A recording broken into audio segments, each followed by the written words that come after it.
From Washington, this is VOA News.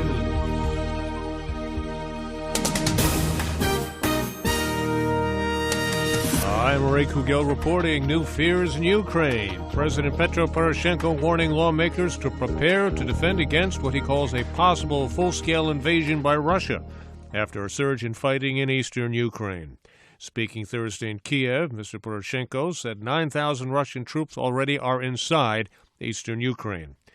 The Ukraine president spoke a day after both the government and rebels said the worst combat in months had claimed at least 18 lives near the rebel-held city of Donetsk. Dozens more were reported wounded. Each side blamed the other for the new fighting.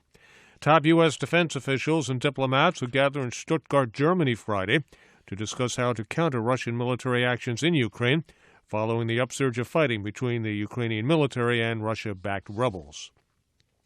President Barack Obama will meet with Iraqi Prime Minister Haidar al-Abadi in Germany next week on the sidelines of a Group of Seven summit.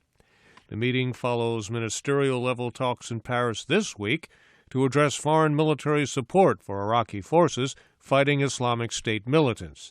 The United States leads an international coalition conducting daily airstrikes against Islamic State targets. Ghana's president says the death toll from a gas station explosion in the capital and widespread flooding increased to 150 people.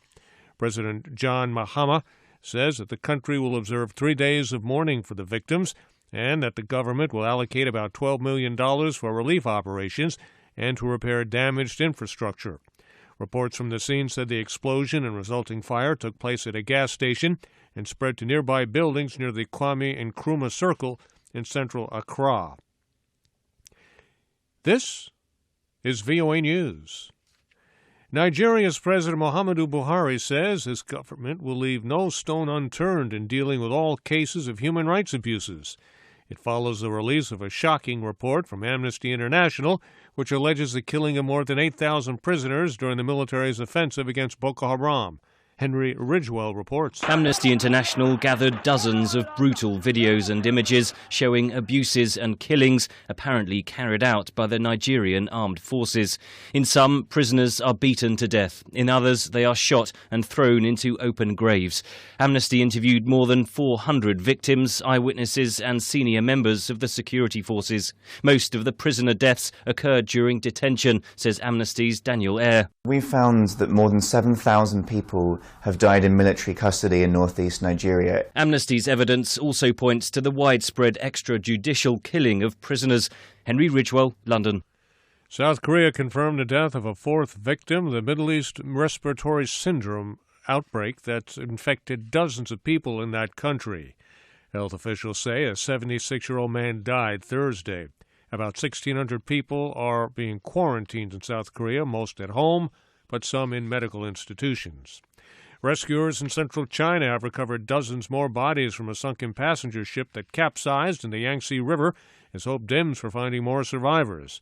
The official Xinhua news agency says that 39 more bodies were found after authorities cut through the hull of the upturned cruise ship, bringing the death toll to 65.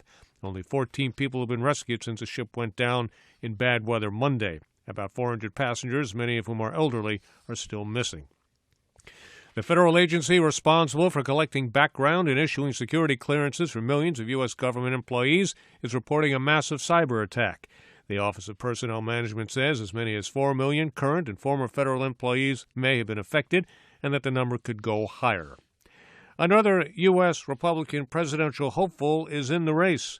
Former Texas Governor Rick Perry says he'll make a second try for the White House in 2016.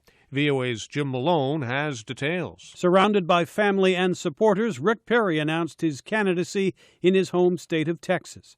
Perry focused much of his statement on what he believes are the foreign policy failings of President Barack Obama, including the withdrawal of U.S. forces from Iraq and the rise of the Islamic State. We don't have to settle for a world in chaos and an America that it shrinks from its responsibilities. Perry is the latest of several Republicans to join the 2016 race in recent days. Jim Malone, Washington. He ran for the nomination in 2012 and didn't get it. I'm Ray Kouguell in Washington. That's the latest world news from VOA.